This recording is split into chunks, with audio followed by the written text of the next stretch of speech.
사랑하는 성도님 여러분들과 여러분 가정 위에 충만하게 계시기를 주님의 이름으로 축복합니다. 아멘. 아멘은 크게 이런 말 없나요? 그런 말 없나요? 아멘은 좀 크게. 우리 고심 교회가 좀 안 되는 게 이거예요. 아멘이세요? 네, 적어도 이렇게 우리 수만큼 아멘을 나와요.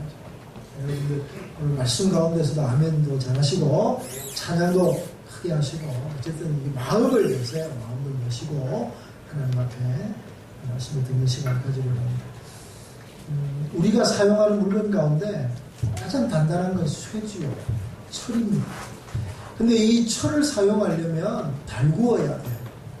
아니 달구는 것을 지나서 녹여서 쇳물을 만들어가지고 이 쇳물을 우리가 원하는 틀에 넣었을 때 이게 이제 쇠가 우리가 쓸 수 있는 도구로 만들어집니다. 마찬가지로 하나님의 일은 뜨거워야 할 수 있어요. 미지근한 상태로는 아무 일도 못해요. 기도도 뜨거워야 하고요. 예배도 뜨겁게 드려져야 돼요. 예배는 뭐 드려도 되고 안 드려도 되고 오늘은 비가 오니까 제끼고 이게 아니라 오늘은 무조건 하나님 앞에 예배 드리는 날이야. 비가 오나 눈이 오나 어떤 상황이 벌어져도 예배가 최우선이야 라고 생각하는 사람이 예배를 드리는 거예요. 그런 예배와 미지근한 상태로 드리는 예배는 다르잖아요. 마찬가지 기도도 뜨거운 사람이 기도를 합니다. 뜨겁다는 말은 뭐 펄펄 끓는다 이런 말이 아니라 좀 더 정확하게 얘기하면 열심을 가진다 뭐 이런 얘기가 되겠죠. 교회 개척도 뜨거워요. 다른 말로 얘기하면 개척교회 교인들은 뜨거워요. 아멘이세요? 아멘 3분 했어요. 개척교회 성도들은 뜨거워야 될 줄로 믿습니다. 12분 했어요. 아멘 하시라니까. 나 안 뜨거운데 마음에 그런 생각하지 마시고 뜨거운 마음을 가지고 여러분들 다 여러분 안에 용광로 같은 뜨거움이 있잖아요. 뜨거워서 지금 부채질도 하고 계십니다. 열이 안 식어. 갱년기예요. 여러분 우리 은혜의 교회가 뜨거운 교회가 되기를 주의 이름으로 축원합니다. 선교도 뜨거워요. 여러분 선교사가 되려면 부모 형제를 떠나야 돼요. 정들었던 많은 사람의 곁을 떠나서 물도 낯설고 음식도 낯설고 사람도 낯설고 언어도 낯설은 새로운 나라에 가서 새로운 사람들과 해야 되는데 어떻게 보면 보장된 게 하나도 없습니다. 공부를 열심히 해가지고 서울대학 나오고 하버드대학 나와가지고 몽골 선교사로 가요. 세상 사람들은 이해가 안 돼요. 왜? 그런 것보다 복음이 더 뜨겁기 때문에 복음 앞에 헌신하는 거예요. 선교의 일도 기도의 일도 예배의 일도 하나님의 일은 뜨겁게 이 일이 가장 소중하다고 여기는 자들을 통해 이루어지게 될 줄로 믿습니다. 그래서 1세기경에 하나님의 교회가 하나님의 나라가 예수 그리스도의 복음이 강력하게 증거되어져야 되는데 그 일을 준비하기 위해서 복음의 용광로를 준비해 놓으셨습니다. 그 교회가 바로 오늘 안디옥 교회라는 거예요. 그래서 오늘 저는 안디옥 교회를 통해서 우리 교회가 나아가야 할 방향이 어디인가를 함께 좀 나누는 시간 되길 원합니다. 여러분 설교를 하다 보면 그냥 안디옥 교회가 그런 교회였어 여기 머물면 아무것도 안 돼요. 안디옥 교회가 2000년 전에 있었던 교회지만 오늘도 안디옥 교회와 같은 교회가 이 땅 가운데 많이 세워져야 될 줄로 믿습니다. 오늘 우리가 섬기는 교회가 또 이 땅에 있는 한국 교회가 다 안디옥 교회와 같은 마인드를 가지는 교회가 되기를 주님의 이름으로 축복합니다. 이 안디옥 교회가 어떻게 생겨졌냐면 오늘 읽은 본문 그 11장 19절 이하에 보면 예루살렘 교회에 핍박이 있습니다. 스데반의 일로 박해가 일어났습니다. 스데반이 누구예요? 7 지사님 중에 한 분인데 기독교 역사상 최초의 순교자입니다. 죽임을 당했어요. 돌에 맞아 죽었어요. 스데반만 죽은 것이 아니라 이 일 때문에 이제 교회가 핍박이 일어나는 거예요. 그런데 핍박이 일어날 때, 자 보세요. 오순절날 성령이 임했잖아요. 근데 유대인들은 독특한 문화가 있습니다. 이게 이제 시오니즘이라기도 하고 그들의 명절인 6월절, 오순절, 수장절이라고 하는 3대 절기가 있어요. 이 3대 절기 때는 그들이 예루살렘에 올라옵니다. 그러니까 예루살렘에 살던 사람뿐만 아니라 유대 전역에 있던 사람들이 예루살렘에 오는 거예요. 쉽게 말하면 성지순례 하는 거예요. 뿐만 아니라 흩어진 유대인이라고 하는 디아스포라, 즉 로마 제국 안에 흩어져 있는 사람들 가운데 유대교의 열심인 사람은 이 6월절이나 오순절이나 이 3대 절기 때마다 올라오는 거예요. 예루살렘. 지금은 비행기 타면 8시간이면 성지 예루살렘에 가지만 그 당시는 그런 게 아니에요. 배 타고 말 타고 낙타 타고 와야 돼요. 그나마 뭐 타고 오는 사람은 부자예요. 그 외에는 다 걸어서 와야 됩니다. 얼마나 이 여행하는 게 보통 힘든 게 아니거든요. 근데 보시면 알겠습니다만 예수님의 십자가를 매는 사람이 구레네 시몬이라고 하는 사람. 구레네가 어디에 있냐면 북아프리카 리비아에 있는 도시예요. 거기서부터 걸어서 뭐 배를 타고 왔겠죠. 배를 타고 오면 그 나라를 몇 개를 지나야 돼요. 지중해 연안을 따라서 와서 여기까지 오려면 시간도 많이 걸리고 경비도 많이 소요되고 많은 헌신이 필요한 것이 그거예요. 그래서 어떻게 보면 이 명절에 모인 유대인들은 정말 열심히 살아요. 근데 그 오순절날 성령의 급하고 강한 바람 같은 불의 여 같은 성령의 강림의 역사가 일어난 거예요. 그들이 이것이 무슨 일이냐? 난곳방언으로 그들이 예수 그리스도가 주가 되셨다라고 사도 바울이 강력하게 사도 베드로가 복음을 전할 때 우리가 형제여 우리가 어찌할꼬 너희가 회개하고 세례를 받으라. 그러면 하나님이 성령으로 선물을 주실 것이다. 그게 사도행전 2장의 말씀입니다. 그러면서 놀라운 일들이 일어나니까 이 사람들이 성령 받고 은혜 받고 복음을 듣고 집으로 안 갔어요. 계속 예루살렘 교회에 모여 있는 거예요. 너무 좋은 거예요. 야, 여기가 천국이구나. 성령을 경험하니까 그 전에 한 번도 경험해보지 못한 성령 하나님의 경험하고 예수는 주라고 하는 복음을 듣고 그 사람들이 뜨거워서 집으로 돌아갈 생각하지 않고 모여서 전혀 기도에 힘씁니다. 그러니까 예루살렘 교회에 그야말로 복음이 폭발력 있게 증거되는 거예요. 8만 명 중에 2만 명이 예수 믿었어요. 그 말은 무슨 말이에요? 그야말로 그 유대 율법에 사로잡혀 있던 유대인들이 25%가 예수를 믿었다는 말은 단시간 안에 그야말로 예루살렘에 소동이 일어났다 이렇게 봐야 되는 거죠. 그러면서 사람들이 많아지니까 잘 관리할 수 없어서 7 집사를 세웁니다. 그 중에 스데반이라고 하는 사람은 탁월한 사람이었습니다. 설교를 얼마나 잘했는지 이 사람의 설교를 들을 때 사람들이 은혜를 많이 받았어요. 근데 설교를 들으면 은혜도 많이 받지만 믿음이 없는 사람, 성령이 없는 사람은 열도 억수를 받습니다. 그래서 스데반의 설교를 듣다가 사람들이 열을 받아가지고 무슨 소리야 이러면서 돌로 쳐 죽입니다. 그러면서 이 유대인들이 각성하는 거예요. 야, 이 나사렛 이단을 가만히 두어서는 안 되겠구나. 그 주동인물이 사울이에요. 스데반을 죽일 때 옷을 사울의 발 앞에 다 두니라. 성경에 그렇게 기록하고 있습니다. 그럼 옷을 왜 사울에 두는 거예요? 사울이 그 폭동에 어떻게 보면 주관자라. 주도적인 일을 감당했다는 거예요. 그러면서 예루살렘에 있는 사람들을 박해하기 시작해요. 막 잡아 가두기도 하고 옥에 가두기도 하고 또 사람들을 때리기도 하고 집안에서 파문시키기도 하고 온갖 방법을 통해서 예수를 못 믿게 하는 거예요. 그러니까 이 사람들이 예루살렘에 있으니까 굉장히 힘드니까 예루살렘을 이제 떠나서 자기 집으로 돌아가요. 그 중에서 자기 집으로 가지 않고 다른 곳에 가서 복음을 전한 사람들이 있습니다. 오늘 성경에 나오죠. 구브로와 구레네에 있는 사람들이 안디옥에 와서 복음을 전해요. 이 사람들이 왜 자기 집에 안 가고 안디옥에 왔을까? 구레네는 아까 제가 얘기했듯이 지금 어디 있냐면 지도를 그리면 예루살렘이 여기 있으면 안디옥은 훨씬 북쪽에 있습니다. 터키 쪽에 붙어 있고요. 내려와가지고 이집트를 지나서 리비아를 지나면 그 리비아의 그 바닷가에 있는 도시 중에 하나가 구레네예요. 그 얼마나 멀어요. 구브로는 가까워요. 좀 이제 지중해 연안에 있는 팔레스타인 가까이 있는 섬이고.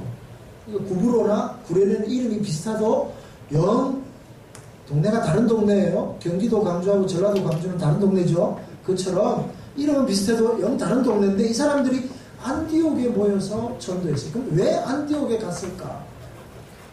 이 사람들이 왜 자기 고향으로 가지 않고 안디옥에 갔을까? 안디옥은 어떤 도시냐면 로마 제국 안에 있는 도시 가운데 세 번째로 큰 도시입니다. 로마가 가장 컸고요. 그 다음에 알렉산드리아고요. 그 다음에 바로 안디옥이에요. 그 당시 안디옥에 50만 정도가 모여 살았습니다. 여러분 그 당시에 50만이면 이거 어마어마한 대도시입니다. 그 50만이라고 하는 안디옥이 왜 거기가 어떻게 보면 로마 제국이 이 동방의 나라들 즉 파르티아나 그 당시 아라비아를 견제하고 적절하게 그 지역을 다스리기 위해 세운 행정 수도가 바로 안디옥이에요. 그러니까 안디옥은 로마 제국이 전략적으로 행정과 군사와 정치적인 요충지로 세우는 그야말로 강력한 도시가 바로 안디옥입니다. 그래서 이 사람들이 자기 고향에 가서 복음을 전하는 것보다 안디옥에 가서 복음을 전해야 되겠다라는 생각을 가집니다. 그러니까 예루살렘에서 가장 가까운 가장 큰 도시가 안디옥이에요. 쉽게 얘기해요.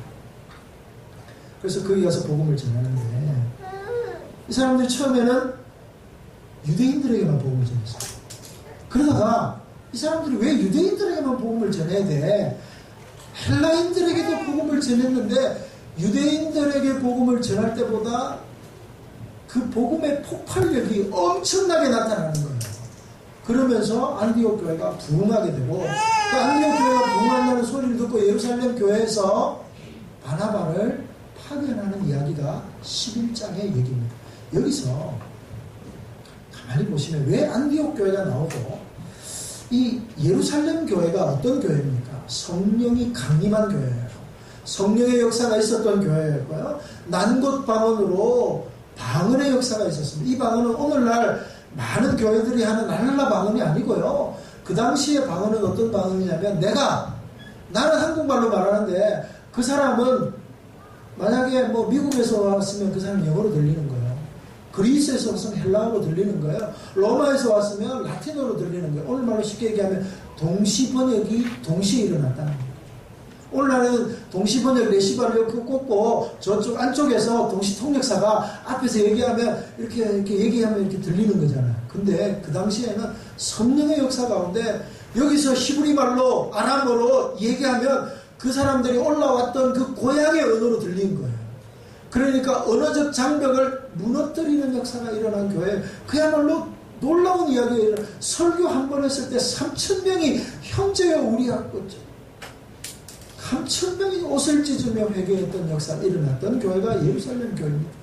그 다음 최초의 순교자가 났던 교회가 예루살렘 교회. 스데반이 죽고 사도 가운데 야고보가 목에 잘려 죽습니다.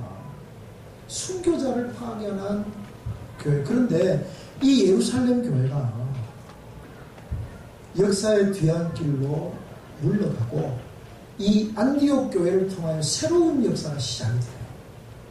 하나님께서 베드로에게 예수님께서 네가 나를 사랑하느냐? 예, 내가 주님을 사랑합니다. 그러면 내 양을 먹이라. 그러면서 이 베드로에게 수제자, 그래서 베드로에게 초대교회의 지도자적인 권위를 인정해 줍니다. 그러면서 1장에서 8장까지는 베드로의 사역을 소개해 주고 있습니다. 베드로를 통해서 은과 금 내게 없지만 내게 있는 예수 그리스도의 이름으로 일어나 걸어라. 그러니까 나면서부터 안전병이 된 자가 일어나 하나님을 찬미하고 뛰더라. 이렇게 얘기하는 거예요. 그러면서 기적과 이적이 나타나고 놀라운 일들이 나타나는 겁니다. 근데 베드로의 사역이 8장에서 좀 마무리돼요. 9장에 가면서 바울이라는 사람이 나와요. 그러면서 자연스럽게 사도행전이라고 하는 이 역사서가 베드로에서 바울로 포커스가 옮겨져요. 예루살렘 교회에서 안디옥 교회라고 하는 교회로 포커스가 옮겨져요. 가장 큰 이유가 뭐냐 하면 이 예루살렘 교회는 유대인에게만 전도했어요. 그들이 좋은 신앙을 가졌어요. 예루살렘 교회가 좋은 교회예요. 그러나 그들 안에 있는 전통과 유대인이라고 하는 장막을 뛰어넘지를 못했어요. 그것은 그 당시 1세기경의 사람들에게 있어서 이 유대인이라고 하는 민족적 자긍심은 굉장한 것이었습니다. 지금도 유대인들은 이방인들과 함께 밥을 먹지 않습니다. 아세요? 이방인들과 함께 식사하면 부정하다고 생각해요. 그런데 이방인들과 함께 교제하고 이방인들에게 복음을 전하고 하나님의 말씀을 가지고 이야기한다. 그들의 정신으로서는 상상도 할 수 없는 일. 그래서 나중에 복음을 전하다가 사도 베드로가 이방인들과 함께 이야기하다가 유대인이 들어오는 걸 보고 슬쩍 피하는 얘기가 갈라디아서에 나와요. 그게 그 당시 유대인들이 가지는 어쩔 수 없는 장벽이었습니다. 그런 베드로가 하나님께서 이제 고넬료에게 복음을 전하기 위해서 어떤 일을 벌이긴 기도하는 가운데 한 상을 보죠. 부정한 음식을 하나님이 먹으라고 합니다. 먹을 수 없습니다 그래요. 그래 하나님이 또 말씀하십니다. 이거 내가 깨끗하게 했으니까 너 먹어도 돼 이렇게 말씀하세요. 그래도 베드로가 뭐라 그래요? 나는 먹을 수 없습니다 이렇게. 두 번째 또 하나님 다시 나타나서 말씀하시죠. 먹을 수 없다고 얘기하는 거예요. 세 번째 또 하나님 말씀하십니다. 세 번이나 말씀하니까 그때서야 비로소 이거 이상한데 이게 무슨 일일까? 정신 차려요. 근데 고넬료가 와서 고넬료의 그 보낸 사람이 와가지고 우리에게 좀 오라. 이제 그때서야 알아듣는 거예요. 그래서 고넬료에 갔어요. 고넬료 집에. 별로 내키진 않지만 하나님이 가라고 하는 거니까 어쩔 수 없이 가요. 그래서 별로 열심히 설교하지 않았을 거예요. 유대인들인 아무리 고넬료가 경건한 사람이라 할지라도 이방인이고 로마인이기 때문에 이 베드로의 마음에 불편한 거예요. 그 불편한 가운데 설교하는데 거기에 성령의 역사가 나타나는 거예요. 베드로도 깜짝 놀라는 거예요. 여러분 이게 뭐냐면 예루살렘 교회나 베드로가 이런 역사의 배역기 복음이 이방인들에게 복음이 증거되어져야 될 상황에서 복음이 잘 증거되지 않았던 이유가 뭐냐면 그들이 유대인이라고 하는 장벽을 깨지를 못하는 거예요. 패러다임 시프트가 일어나지 않는 거예요. 그에 반해서 안디옥 교회는 처음부터 헬라인 전도가 이루어졌는데 이름도 없고 빛도 없는 사역자들에 의해서 헬라인 전도의 물꼬가 터지는 거예요. 보세요. 고넬료를 통해서 이방인 전도가 시작이 되었습니다. 그렇지만 베드로는 계속해서 이방인 전도 안 했어요. 그냥 유대인들은 다시 돌아갑니다. 다시 예루살렘과 유대를 중심으로 사역해요. 그래서 계속해서 이방인 선교가 되어지지 않으니까 하나님은 구브로에서 온 사람, 구레네에서 온 사람, 이름도 밝히지 않는 무명의 사역자들을 통해서 유대인에게만 복음이 증거되는 그 시대에 그 모든 장벽을 뛰어넘고 아무도 생각하지 못했던 헬라인 전도를 시작한 거예요. 그랬더니 하나님께서 주의 손이 그들과 함께 수많은 사람들이 믿고 주께 돌아오더라 이렇게 말씀하고 있는 거예요. 하나님이 주도적으로 사역하시는 거예요. 하나님이 그들과 함께 하시는 거예요. 아멘이에요? 그리고 나니까 왜 바울을 불렀을까 여러 가지 또 생각을 해볼 수 있습니다. 바울은 세계적인 인물이에요. 이미 바울은 태어나는 것부터 그는 율법적으로 좋지만 그는 태어날 때 다소라고 하는 것에서 태어납니다. 그러니까 그는 유대의 문화 가운데 태어난 것이 아니라 태어날 때부터 헬라 도시에서 태어났어요. 그 신실하고 경건한 아버지를 따라서 가멜리엘이라고 하는 당대 최고의 율법사에게 들어가서 공부를 해서 바리새인이 되고 그래서 유대인 중에 유대인이요 내가 율법으로는 바리새인 내가 율법으로 어디 가서 빠지는 사람이 아닌데 그는 태생 자체가 이미 다소사 태어날 때부터 로마 시민권을 가지고 있었고요. 그 당시 세계 공용어라고 하는 이 헬라어에 능통했고요. 로마어에 대해서도 조예가 깊고 헬라 철학에 대해서도 너무나 빠삭한 사람이 바로 바울입니다. 그러니까 바울은 한마디로 말하면 패러다임 시프트가 가능한 사람이라는 거예요. 그래서 바울의 시대가 열리는 거예요. 사랑하는 성도 여러분, 제가 왜 이야기를 하냐면 오늘 우리는 2016년 10월 현재를 우리가 살고 있습니다. 10년 전만 한번 생각해 봐도요. 우리나라에, 우리 전 세계에 스마트폰이 없었어요. 10년 전만 하더라도 전화만 돼도 놀라운 것이었어요. 그런데 이제는 전 세계가 스마트폰이 없는 동네가 없어요. 놀라운 건요, 우리나라가 온 사람들이 스마트폰 쓰는 건 아무 문제가 아닌데, 여러분, 동남아의 저 캄보디아, 라오스, 촌에 가도 다 스마트폰 쓰는 거 아세요? 안 가봐서 잘 모르죠. 저도 그 사람들이 쓰는지 몰랐어요. EBS 보니까 아빠 찾아 산발리 이런 거 하대요. 아빠 찾아 산발리 하는 거 보니까 우리나라에 그 외국인 근로자가 와가지고 그 가족 걔들하고 화상통화해요. 카톡하면서 동영상을 여기서 찍어서 올려주면 거기서 걔네들이 봐요. 오늘 이런 시대에 우리가 살고 있습니다. 더 나아가서 지금까지 변해왔던 10년보다 우리가 살아가야 할 이제부터 10년은 더 놀라운 시대가 열릴 것입니다. 계속해서 그런 얘기들이 들려오자면 하이퍼라고 여러분 들어보셨어요?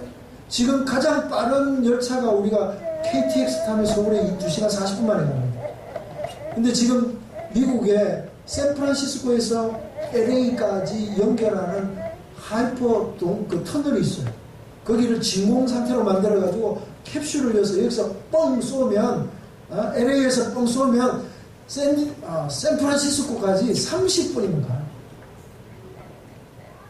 그게 뉴스에 나와요. 그게 이제 상용화되어지면 우리나라 사람들은 보니까 우리나라가 어떤 나라입니까? 전 세계 트렌드를 선도하는 나라예요. 유행에 민감해요.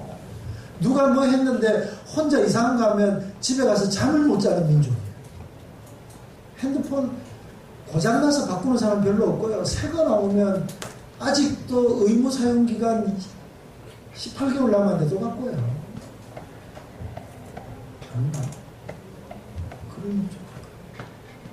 전 세계에서 가장 트렌드에 민감해가지고 어떻게 보면 전 세계 트렌드를 주도하는 나라는 우리나라. 이제 자율 자동차, 전기 자동차 5년 안에 다 상용화 될 거라고 얘기합니다. 그래서 어떤 사람은 그래요. 지금은 차 사지 마세요. 나중에 차 사면 골치 아파요. 뭐 어떻게 될지 몰라. 5년이 걸릴지 10년이 걸릴지 1, 2년 만에 뭐 일어날지. 앨런 머스크라고 하는 사람이 벌써 뭐 이 전기차 100% 전기로 가는 전지차를 만들어서 뭐 우리나라도 한 2천만 원이면 살 수 있게끔 해서 지금 전 세계 미리 지금 받고 있다. 스마트로 내가 뭐 어디 가자 이러면 이 차가 지 맘대로 막 가는. 옛날에 공상 과학 영화에만 나오던 이야기들이 어떻게 현실화될지. 여러분, 그래서 우리가 살아가는 시대는, 살아가야 할 향후 10년은 지금까지 인류가 경험해보지 못한 엄청난 변화를 겪게 될 것입니다. 물론 또 우리나라가 지금 10년 전에 어떻게 10년 전만 해도요, 애 하나만 놓지 않겠어요.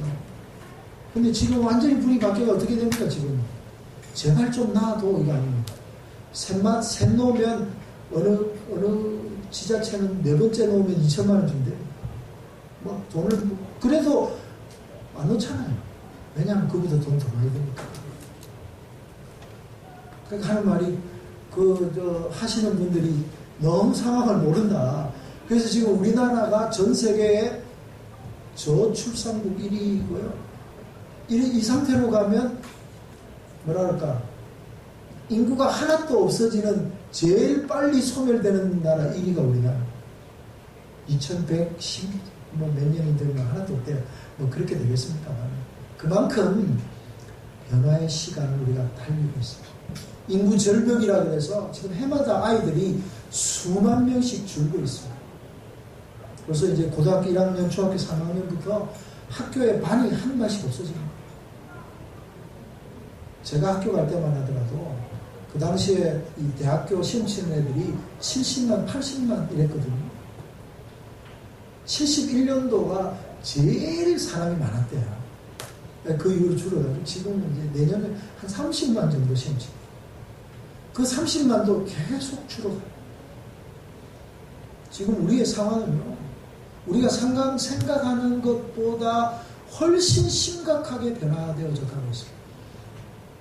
그러면서 오늘날 교회에서 젊은이들이 떠나가요. 더 이상 교회가 젊은이들을 붙잡을 만한 게 없어졌어요. 교회가 젊은 사람들이 하나님의 말씀에 귀에 기울이지 않아요. 그런데 교회는 어떻습니까? 여러분, 우리 이 정관이라고 하는 도시는 신도시고 전국에서 가장 젊은 도시니까 그나마 성도들이 다 젊죠. 우리 교회가 잘해서 젊은 게 아니고요. 여기 젊은 사람들이 많아서 젊은 거예요. 그런데 일반 기성교회나 전통교회 가면 평균 연령이 60이에요. 60대. 그 밑으로는 없어요. 자녀들 억지로 나오는데 할 수만 있으면 거기서 벗어나고 싶어요. 오래된 교회, 전통과 인간관계에 매여서 복음에 적극적으로 나설 수가 없어요. 이미 세상적으로 사회에서 다 은퇴한 사람들, 그래서 안정을 원하고 뭔가를 해볼 나이는 다 지나버렸어요. 전체적으로. 너무 나이가 들었어요. 특별히 가장 우리나라에 있는 도시 가운데 가장 초고령 도시가 부산입니다. 부산이 가장 나이가 많습니다. 그 부산에 있는 교회들 가면 전부 다 60대. 찬송가 조금만 빨리 부르면 숨 차서 못 따라가요. 요즘 이 복음송 부르면 박자가 안 맞아서 못 불러요.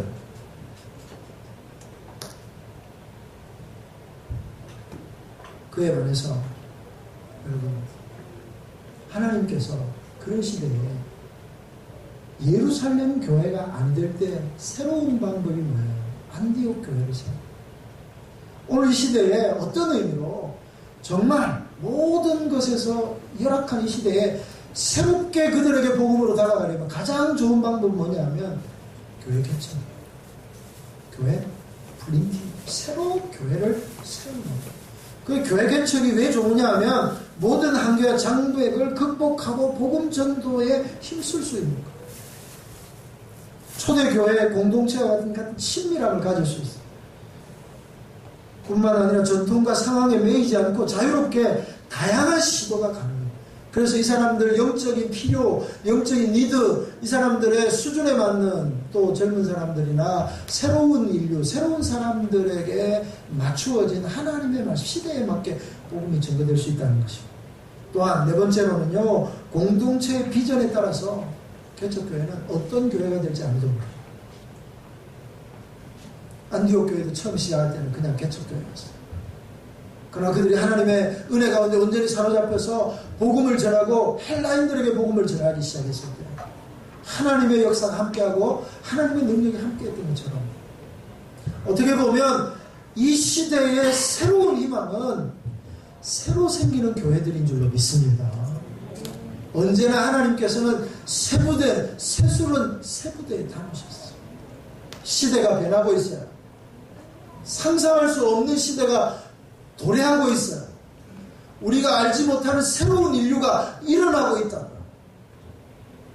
그런 사람들에게 다가가서 복음을 전하기에는 큰 교회나 전통적인 교회나 기성교회나 오래된 교회는 그들의 눈높이에 맞추기에 너무나 힘들어요. 그러기에 하나님이 우리에게 주신 축복이 교회 개척이에요. 제가 교회 개척할 때 그런 마음으로 하나님을 개척해요. 하나님께서 오늘 우리와 함께 하셔서 우리 교회가 안디옥 교회와 같은 비전을 가지고 세워져가는 놀라운 은혜가 있기를 주님의 이름으로 축원합니다. 사랑하는 성도 여러분, 보십시오. 이제 그렇게 교회가 세워졌는데 놀라운 역사가 일어나는데 이 교회가 일어나는데 이 교회를 더욱 견고히 하고 단단하게 하는데 필요한 거예요. 그래서 하나님이 바나바를 그곳에 보냅니다. 근데 바나바가 가가지고 상황을 살펴보니까 이 교회에 꼭 필요한 사람이 있는데 그가 누구냐 하면 바울인가? 왜 바울이 필요로 했을까? 여러분, 우리는 성경을 읽을 때 좀 이런 생각들을 가지고 한번 읽어봐요. 왜 하필이면 이 바나바가 사울을 찾으러 다소까지 가가지고 그를 초빙해올까? 교회를 핍박했던 사람이었습니다. 그리고 다메섹에서 예수님을 만나고 지금 시간적으로 볼 때는 10년에서 14년 정도 흘렀어요. 그야말로 강산이 변했어요. 그야말로 잊혀진 사람이 바로 바울입니다. 그런데 바나바가 예루살렘에 올라갈 때 바울을 천거했던 사람, 10년 전에 바울을 천거했던 사람이 바나바였습니다. 누구보다도 바울을 잘 알고 있던 이 사람이 이 안디옥 교회에 가장 필요한 사람은 바울이겠다라고 생각해 그를 찾으러 가요. 왜 그랬을까? 안디옥이 아까 제가 얘기했듯이 안디옥이 어떤 곳이라고요? 로마 제국의 세 번째 수도였습니다. 정치, 경제, 행정의 중심지였습니다. 동방의 가장 큰 도시였습니다. 국제적인 도시였습니다. 여기는 수많은 민족이 모여 있어요. 수많은 사람들이 모여 있습니다. 헬라 사람들이 모여 있고 북아프리카 사람들이 모여 있고 많은 사람들이 모여 있는데 그들에게 복음을 전하기 위해서는 유대인만으로는 뭔가 부족함이 있는 거예요. 그래서 유대인들 가운데 가장 세계적 감각을 가지고 있고 헬라 철학에 대한 조예가 있고 헬라어에 대해 자유롭고 거기다 율법과 성경에 능통한 사람을 찾으니까 바울밖에 없는 거예요. 그렇죠? 바울밖에 없잖아요. 우리가 생각해도 바울만한 적임자가 없어요. 그래서 그가 바울을 찾으러 갑니다. 25절이죠. 바나바가 사울을 찾으러 다소에 가서 여기서 찾으러라는 단어가 나오죠. 찾으러라는 단어의 밑줄 한번 꺼보시고요. 이 단어가 헬라어로요. 아나제테오 찾으러라는 말이 아나제테오라는 뜻인데요. 이게 우리말로 번역하면 어떤 뜻이냐면 파헤치다, 애써 찾다 이런 거예요. 그냥 다소에 가서 바울이 어디 있는 줄 알고 찾아간 게 아니라 다소 어디에 있다 하던데 얘기만 듣고 간 거예요. 어디 있는지 모르고 그만큼 매일에 가려있고 그만큼 초예에 묻혀있던 사람이 바로 바울이었다. 근데 그 바울을 찾아서 수소문하고 수소문한 끝에 애쓰고 수고하고 정말 이 사람을 찾기 위해서 온갖 자기가 동원할 수 있는 방법을 다 동원해가 그 말이 찾으러. 성경은 이렇게 간단하게 기록하고 있어요. 그 우리말 번역의 한계죠. 그렇지만 이 헬라어 번역, 헬라어 설교의 성경에 아나제테오라고 하는 단어를 보면 얼마나 바나바가 바울을 찾기 위해 애썼는가, 얼마나 바울을 원하고 바울을 안디옥 교회에 모시려고 얼마나 애를 썼는가 하는 부분을 보여주고 있습니다. 유비가 조조에게 패하고 도망다니면서 우리가 이 제대로 된 이 전략가가 없어가지고 힘센 장비는 있고 관우는 있고 뭐 조자룡이도 있지만 이 머리 좋은 조조랑 싸우니까 맨날 지는 거예요. 그래서 어떻게 할까 이런데 어떤 사람이 봉룡이나 봉황을 얻으면 당신이 천하를 얻을 수 있습니다. 봉룡이 누구냐면 완홍 선생이고요. 봉황이 누구냐면 봉추 방통이라고 하는 사람. 그 중에 소문을 들으니까 저 시골 동네에 봉룡이라고 하는 완홍 선생, 우리가 잘 아는 제갈공명이 거기 있다. 그 제갈공명을 초빙하기 위해서 어떻게 보면 군주인 유비가 그 시골까지 찾아갑니다. 근데 첫 번째 가서 못 만나고, 두 번째 가서 못 만나고, 세 번째 가서 만나.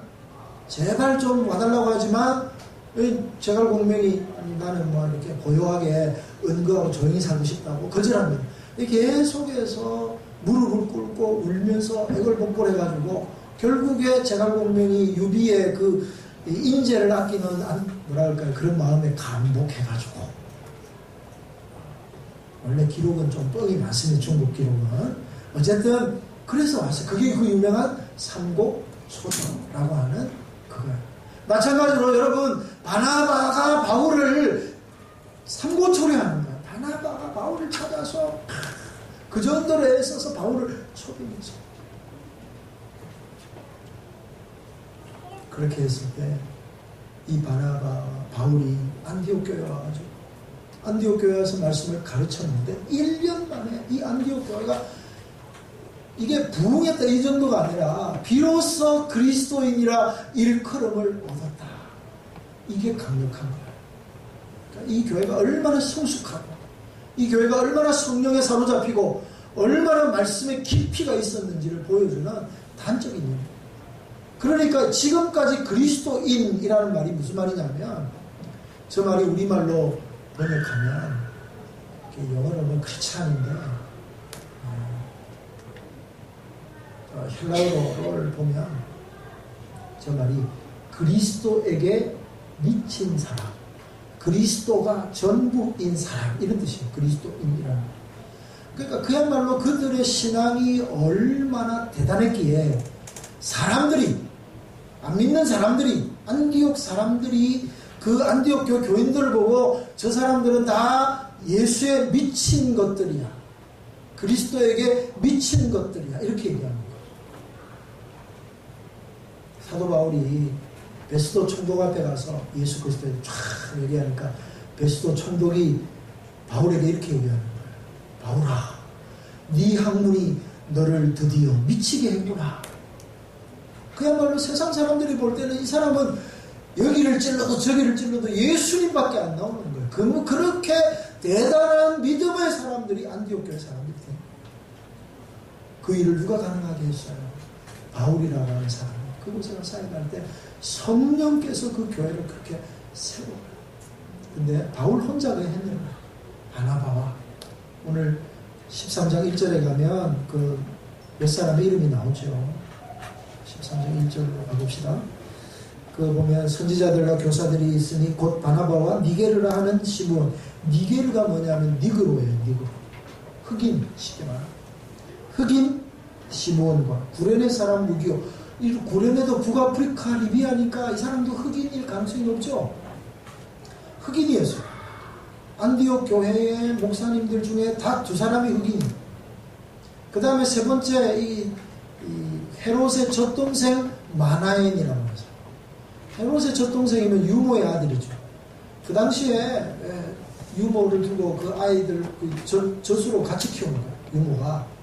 그러니까 헤롯과 이 마나엔은 형제까지 자란 거예요. 어릴 때 친구죠. 그가 정치의 뜻을 가지고 권력의 뜻을 가졌다면 그 나름대로 헤롯이 왕이었을 때 나름대로의 권력을 누릴 수 있는 충분한 자리에 있었습니다. 그런데 그가 안디옥 교회 사역자라고 복음을 받고 나서 권력이 아무것도 아닌가. 복음 앞에 들어오고 나니까, 예수 그리스도 안에 들어오고 나니까 이 세상의 권력, 이 세상의 부귀영화가 아무것도 아닌 거예요. 사랑하는 성도 여러분, 오늘날 복음 때문에 많은 사람들이 내려놓잖아요. 세상 사람들은 이해하지 못하죠. 서울대학 나오고 하버드 대학 나와가지고 몽골에 선교사로. 그래서 주변에 있는 사람들은 미친 거 아니야. 근데 그 사람은 너무나 기쁜 거예요. 우리 선교사들, 또 복음 앞에 사로잡힌 사람들 가운데 그런 사람들이 얼마나 많아요.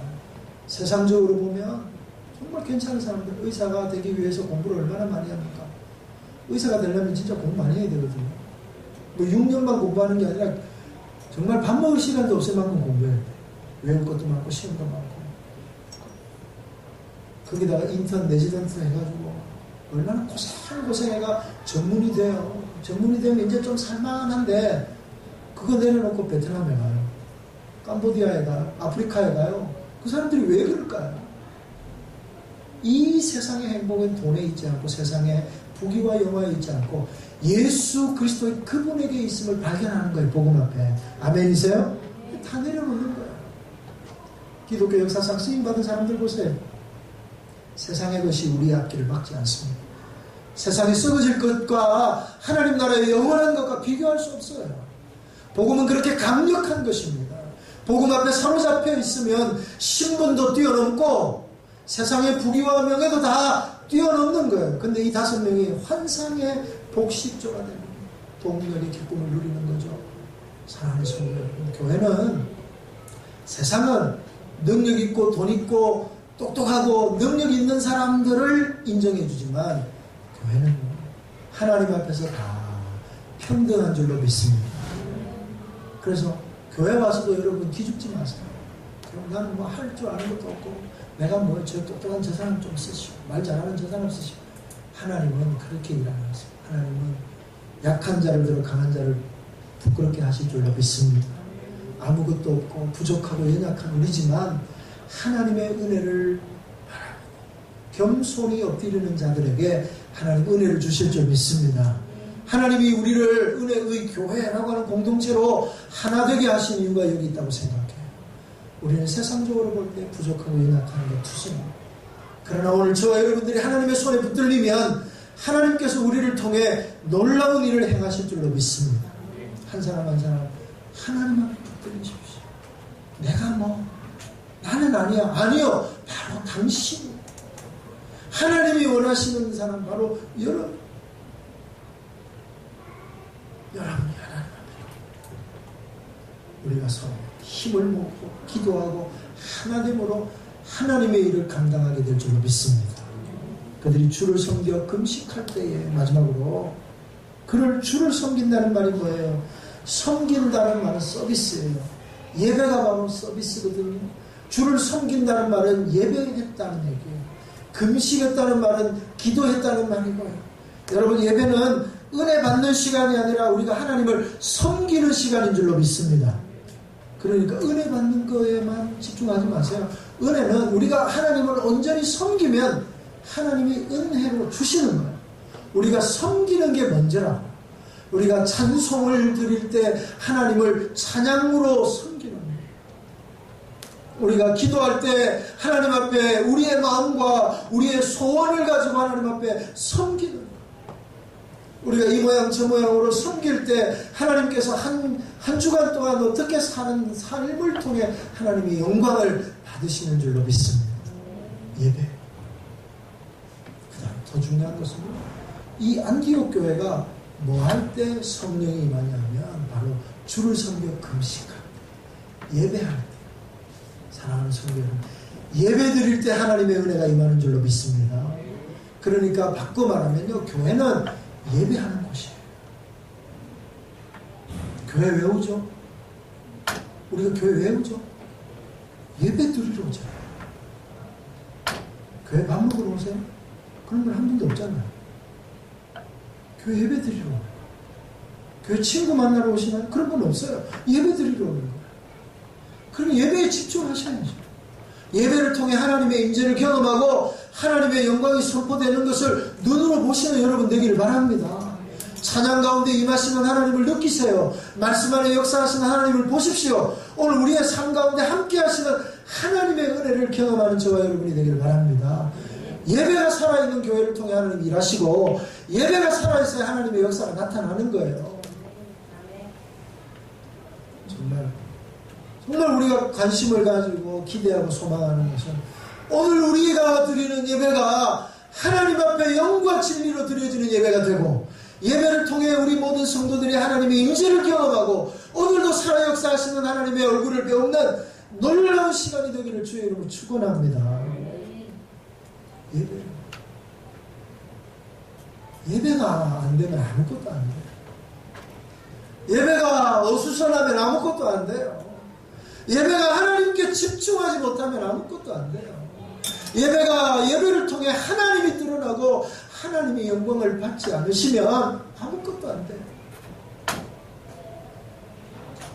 사람이 얼마나 모이느냐 이 중요한 게 아니라 우리가 작은 수가 모여도 우리의 중심이 하나님께 드려지고 우리의 중심이 하나님과 더불어 교제하고 찬양과 말씀을 통해 하나님의 임재 안으로 나아가야 될 줄로 압니다. 사랑하는 성도 여러분, 예배가 살아있는 예배가 되기를 주의 이름으로 축원합니다. 금식하는 건 굶는 게 아니에요. 한 끼 굶는 거는 다이어트예요. 금식은요, 기도예요. 왜 금식하며 기도하냐면 곡기를 끊을 정도로 세상의 모든 염려와 근심과 소란함과 이 모든 것들을 다 차단하고 하나님만 집중하겠다는 거예요. 그게 금식이거든요. 근데 그 당시 사람들이 금식을 오해했어요. 영지주의자들이나 스토아파들은 이 육체를 영혼의 감옥이라고 생각해요. 육체는 필요 없는 건데 우리 영혼이 육체에 갇혀서 아무것도 못하니까 육체를 벗어날 수 있는 것은 금욕을 통해서 육체를 제어함으로써 영혼의 해방구, 그것을 금식이라고 생각했어요. 그래서 금식을 통해서 신비로운 경험을 하는 거예요. 금식을 함으로써 입신에 들어가고 환상을 보고 기적, 놀라운 영적인 일들을 보는 하나의 관문이라고 생각했어요. 금식은 그런 게 아니에요. 유대인들은 대절기, 속죄일과 같은 날에 금식을 참여함으로써 자기들이 하나님의 자녀되고 하나님의 백성인 것을 선포하면서 자신의 경건을 자랑하는 율법적 의미에서의 금식을 했습니다. 이 유대인의 율법을 그대로 배워서 이슬람이 라마단이라고 하는 금식을 합니다. 이 금식은 그야말로 자기네들의 경건성, 자기네들이 믿음을 가졌다라고 하는 것을 자랑하기 위한 율법적 요구의 금식이에요. 진짜 금식이 아니고. 그래서 딱 시간 뭡니까? 사이렌 올 때까지 딱 굶고 있다가 사이렌 딱 뽕 울리면은 이제 새끼를 한꺼번에 먹는 거예요. 밤에. 그래서 금식 기간에 살 더 찐다고 그러더라고요. 이빨 먹고, 배 터지게 먹고, 한 또 일주일 하루 버티고, 또 밤 이제 8시나 해지면, 해 뜨고 해지는 게 이제 하루니까. 예? 하여튼, 예. 그러니 그때부터 이제 또 이제 금식하는 거야. 그래 낮에 힘이 없어요. 힘 없는 척 해야 돼. 그게 이제 율법적인 금식. 그래서 우리 예수님이 금식할 때 얼굴에 기름 좀 바르고 다니라. 금식하면 편하지 마. 여러분 그런 의미에서 저는 금식에도 표가 하나도 안 나요.